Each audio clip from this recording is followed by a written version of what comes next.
चाहिँ हैन म अहिले ओपनली भन्न थालेको छु अमेरिकाको हात छ भनेर हैन अब वन्स एन्ड फर अल एकचोटि अन्तिमचोटि यहाँभन्दा उता अब मलाई आशा छ भिडियो हेर्नेहरूले त बुझिसक्नुहुन्छ त्यही भएर मैले रिपिट गरिराख्नु पर्दैन यो भिडियो पश्चात चाहिँ नि अबदेखि यो बारेमा चाहिँ नि हामी कुरा गर्दैनौँ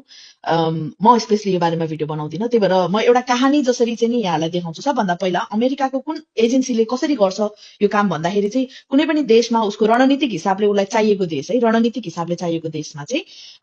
उसले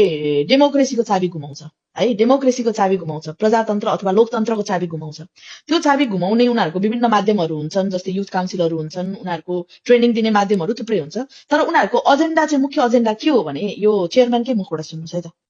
I think people who are aware of organizations like IRI or aware of IRI think, what does the organization do? Broadly, because it's different in different countries, but we're working to train political parties to be competitive, to win elections based on platforms, not personalities, and then to govern based on those platforms. We help them with polling so that politicians understand what their citizens want, and when they win, can deliver on that. We get people involved in politics, women, young people, rising leaders, so that countries are not governed by the same old set of यसले चाहिँ के भन्यो भने digital प्लेटफर्मलाई use गरेर चाहिँ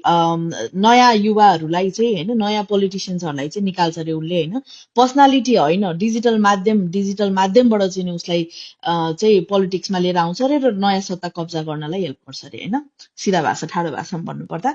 अनि त्यो polling गर्छौं वी विल डु त्यो यसले भन्यो नि हामीले पोल गर्छौं भनेर अब त्यो पोल भयो कि भएन त नेपालमा त्यो पनि त हेर्नु पर्यो नि त हैन यसै बोलेर त भएन ल हेर्नुस् पोल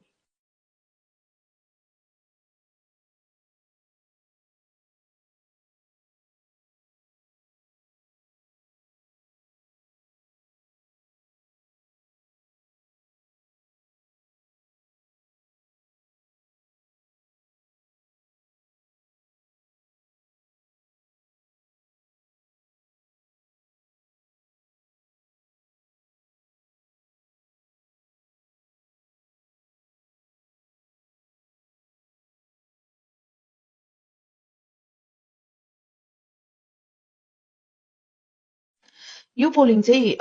जुनदेखि अक्टोबरसम्म 2024 सालमा भएको पोलिङ हो है धेरैजनालाई फोन पनि आएको अस्ति अब दुर्गा प्रसाईले पनि यो बारेमा कुरा गरेको मैले सुने हैन यो पोलिङ चाहिँ नि जुनदेखि अक्टोबरसम्मको 2024 मा भएको र